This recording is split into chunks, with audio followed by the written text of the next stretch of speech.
Badan Kepegawaian Negara (BKN) memerintahkan pejabat pembina kepegawaian (PPK) melakukan verifikasi dan validasi pendataan non-ASN 2022 sebelum tahap finalisasi data.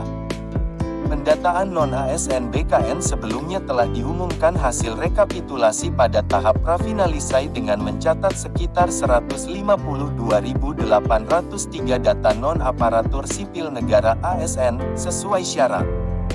Pendataan non-ASN 2022 sendiri ditegaskan sendiri oleh BKN bukan untuk inspirasi tenaga honorer menjadi PNS atau PPPK, melainkan untuk pemetaan alat di instansi pemerintahan untuk masa depan. BKN pada tanggal 7 Oktober tahun 2022 kemarin menyebutkan jumlah data tenaga honorer atau non-ASN 2022 yang telah dihimpun dalam berbagai rentang jabatan seperti pengemudi, tenaga kebersihan, dan satuan pengamanan serta sejenisnya, tidak sesuai dengan Surat Menteri PAN-RB nomor B-185-SM.02.03-2022 dan B-1511-SM-SM-01.00-2022. Karena itulah BKN meminta PPK kementerian, lembaga dan pemerintah daerah agar melakukan verifikasi dan validasi ulang pendataan non-ASN 2022 yang jabatannya tidak sesuai dengan Surat Deputi Bidang SDM Aparatur Kementerian PAN-RB nomor B-SM-01.00-SM-0022 tanggal 7 Oktober tahun 2022 tentang nomenklatur jabatan di dalam pendataan non-ASN. Selain itu, tujuan pendataan non-ASN 2022 yang akan merayakan ulang ini bukan berarti gagal, tapi BKN akan menyeleksi ulang jika terdapat data jabatan yang tidak sesuai dengan syarat yang telah ditetapkan sebelumnya. Pendataan non-ASN 2022 akan diulang oleh BKN ini juga ditujukan untuk mendapatkan data yang sesuai sebelum tahap finalisasi pada tanggal 31 Oktober tahun 2022 nanti. BKN sendiri dalam siaran pers pada tanggal 5 Oktober tahun 2022 lalu telah menyampaikan bahwa rekapitulasi hasil data tenaga non-ASN dari tahap prafinalisasi berjumlah sekitar 2.215.542.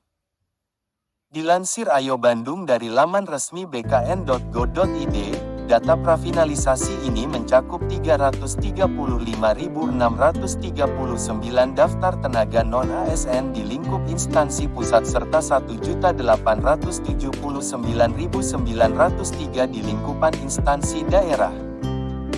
Sementara menurut BKN untuk tahap finalisasi pendataan non-ASN 2022 ditegaskan agar data final hasil verifikasi dan validasi ini diwajibkan untuk disertakan juga surat pernyataan tanggung jawab mutlak SPTJM yang ditandatangani langsung oleh PPK instansi. Jika tak ada SPTJM yang terlampir, BKNA menyebut bahwa data tersebut tidak akan dijadikan data dasar untuk tenaga non-ASN. Tak hanya itu, BKN menegaskan jika suatu waktu data final yang disampaikan PPK instansi tak sesuai dengan ketentuan pendataan non-ASN 2022, maka akan ada konsekuensi pertanggungjawaban hukum. Himbauan ini menjadi penjawab kenapa pendataan non-ASN akan divalidasi ulang, yakni agar terhindar dari data yang tak sesuai dengan syarat yang sudah ditentukan BKN. Maka dari itu, PPK dianjurkan agar benar-benar dalam melakukan pendataan non-ASN, terlebih agar jabatan yang tak sesuai syarat tak begitu saja didaftarkan karena akan berdampak buruk bagi pendata maupun yang terdatanya. Sekedar informasi, untuk tenaga honorer yang termasuk pendataan sudah dijelaskan BKN dalam syarat pendataan non-ASN 2022, diantaranya 1. Masih aktif bekerja di instansi pendaftar non-ASN.